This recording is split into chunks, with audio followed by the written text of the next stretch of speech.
શાંત બેસી જાઓ.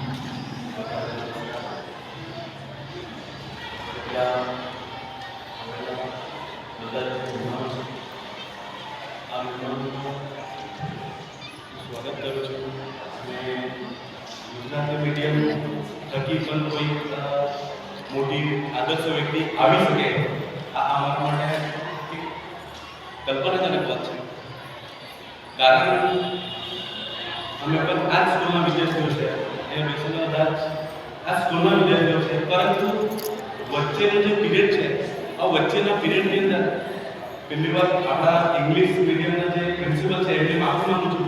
કારણ અમારો આ કોઈ વિરોધ નથી, પરંતુ અમારા ગામનો જે વખતે અમે સર્વે કર્યો ને તે વખતે આજે અમારા ગામની અંદર બધા જે શું કહેવાય જે આદર્શ વ્યક્તિમત્વ છે આ ટોટલી આદર્શ વ્યક્તિમત્વ ગુજરાતી વિભાગમાંથી છે. અને આનો આદર્શ વ્યક્તિમત્વ એટલે જે આપણે કહેવાય કે કેમિસ્ટ્રી છે, ફિલોસોફર્સ છે, આ બધા જે 7-8 યુવાનો છે એટલે જે અમારાથી આગળની બેચમાં છે આ બધા ગુજરાતી વર્ગમાં છે. અને આનો અભ્યાસ કર્યા પછી અમે આ ડિસાઈડ કર્યું છે આજે અમારા ગામ કદાચ તમને એવું લાગે કે જમીનથી જ કદાચ વધારે વિદ્યાર્થીઓ હશે અને અમારા ગામમાંથી અમારી ફ્રેન્ડ સર્કલની આખી એક મોટી ચેન છે અને આ બધાએ ડિસાઈડ કર્યું છે કે અમે અમારા છોકરાઓને ગુજરાતીમાં ભણાવશું. વાહ.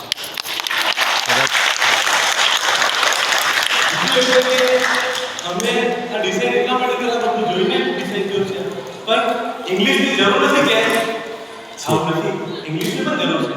પણ એના કરતાં એમ કહેવાય કે અમે જે વખતે અમારા છોકરાઓ પાસે જે વખતે બેસીએ ને તે વખતે ઇંગ્લિશ જે વખતે મારી છોકરી 7મામાં છે, એક મોટી છોકરી 7મામાં છે, તો જે વખતે અમે 7મામાં જે વખતે ફક્ત જોઈએ ને તો એમ કહેવાય કે જે વખતે ભણવાનું કે ઇંગ્લિશ જે વખતે બોલે ને તે વખતે ગોખણ પડી જાય, તેને સમજ નથી પડતો. એટલે અમારે અંગ્રેજીનો વિરોધ નથી, કાં તો ઇંગ્લિશનો વિરોધ નથી, પણ તેને સમજ નથી પડતું.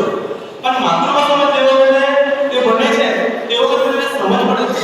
અને વચ્ચેનો પીરિયડની અંદર એમ કે મારા પોતાના પ્રશ્ન માટે એવું બનેલું કે ગુજરાતીની સ્કૂલ બંધ થવાની તૈયારીમાં હતી, તો તે વખતે ભણાવવાનું ક્યાં? તો તે વખતે મેં વિચાર કરેલો કે મારી છોકરીને મરાઠીમાં મૂકી. ખરેખર અમને આજે પ્રેરણા મળી છે, આ પ્રેરણા આપનાર કોઈ શક્તિ છે. આજે એમ કહેવાય કે સ્કૂલની વાતો કરે તો આજે એમ કહેવાય કે આપણે અહીંયા બેસનાર આપણા જે છે આદર્શ વ્યક્તિમત્વ છે એમ કહેવાય કે સ્કૂલ જે છે આ સ્કૂલનો પહેલો જે હેતુ છે, સ્કૂલનો 3 હેતુ છે કે જે સ્કૂલમાં ભણ્યા પછી માનવ જીવનની અંદર બાળકોની અંદર 3 વાત ઊભી થવા જોઈએ. તેમાં પહેલી વાત એટલે કે આદર્શ વ્યક્તિત્વ, બીજી વાત એટલે કે ચરિત્રનું ઘડતર અને ત્રીજી વાત એટલે ભારતીય સંસ્કૃતિ ઉપર પ્રેમ. વાહ. આ જે 3 વાતો છે આ 3 વાતો સ્કૂલ જે છે આ સ્કૂલનું નિર્માણ કરે. આ નિર્માણ કરવાનો જે પ્રયત્ન છે આ પ્રયત્ન કરનારા સ્ટેચ્યુ એટલે સ્કૂલ છે. અને આની જે જાણ છે આ જાણ અમે થઈ છે એટલા માટે અમે અમારા છોકરાઓને સરસ. પરંતુ એમ કહેવાય કે ઘણા બધા વખત એવું પ્રયત્ન ચાલે છે આપણી જે સ્કૂલ છે આ સ્કૂલ પ્રયત્ન કરતી રહી છે. પણ હજુ મેં કહ્યું કે આપણા સ્કૂલના જે વિદ્યાર્થીઓ છે વિદ્યાર્થીઓને ટેલેન્ટ તો ઉભું થયું છે, પણ એમ કહેવાય કે મુલાકાતની અંદર મિત્રો બધા ભણ્યો ને તે વખતે ઘટના હતી કે એક આદર્શ વ્યક્તિમત્વ એટલે કદાચ આપણા ધર્મમાં છે કે મને ખબર નહીં, પણ એક આદર્શ વ્યક્તિમત્વ એટલે કે ઉદ્ધારક કારુણ્ય. કદાચ આપણે શિક્ષણ શાસ્ત્રી છો એટલે આપણા ધ્યાનમાં છે કે જે ઉદ્ધારક કારુણ્ય એમ કહેવાય કે ગુરુના આશ્રમમાં બનતો હતો અને તે ગુરુનું નામ છે ગોડ બાલાજી.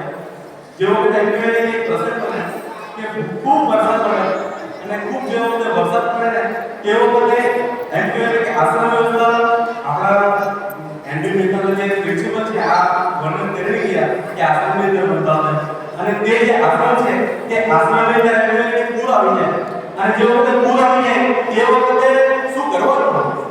આ વિદ્યાર્થીઓ પાસે પ્રશ્ન જેના પાસે એમ કહેવાય કે પોતાનો વ્યક્તિમત્વ બનાવેલું હતું અને ખરેખર ગોડ બાલાચાર્યની વ્યક્તિમત્વ બનેલું હતું તે વખતે તે વિદ્યાર્થી છે તે વિદ્યાર્થી એમ કહેવાય કે જે બાળ ફૂટી ગયેલો હતો તેમાંથી પોતે સુઈ જાય છે. કેમ? તો મારે જે ગુરુ મારો જે આશ્રમ છે આ આશ્રમનો જે વખતે અલગ ધોવાઈ જશે તે વખતે આપવાનું જે અન્ન છે વગેરે ધ્યાન આપે. અને આના માટે આપણે ચોક્કસ જોઈએ છે આવું વ્યક્તિમત્વ મેં તો એમ કહ્યું કે આવું વ્યક્તિમત્વ હરેક જગ્યાએ આ યોજનાથી બાળકો છે આ હરેક બાળકનો વ્યક્તિમત્વ જોયા તો છે અને આ કલા શિક્ષણનો હેતુ છે આ કલા શિક્ષણનો હેતુ છે કે આવું આગળ હરેક બાળકો હોવું જોઈએ આવું ચરિત્ર હરેક બાળકો હોવું જોઈએ. અને ત્રીજી વાત એટલે કે ભારતીય સંસ્કૃતિ પર પ્રેમ. આજે ત્રીજી વાત છે ને આ બહુ મહત્વની છે કારણ કે ખાલી થોડા કેમ્પર પૈસા આવે છે થોડી પગાર વધારો હોય તેના લીધે ભારતીય સંસ્કૃતિનું ધ્યાનમાં નથી ભારતીય પરંપરામાં કોઈ વિચાર નથી પણ તેને તૈયાર જોઈને અમેરિકા એ જોઈને જાપાન આ કેમ થાય છે એનો એક જ કારણ છે કે ભારતનો પ્રેમ ભારતની વિચારધારા પર પ્રેમ નથી ભારતનો આદર વ્યક્તિત્વ પર પ્રેમ નથી અને આ ઉપરનું કામ શિક્ષણ સંસ્થા કરે છે પણ હું આપણે શાસ્ત્રી છું એ હિસાબથી આવું કંઈક વાતો કરું છું કે આ ભારતીય સંસ્કૃતિ પર એક પ્રેમ કેવી રીતે મળે.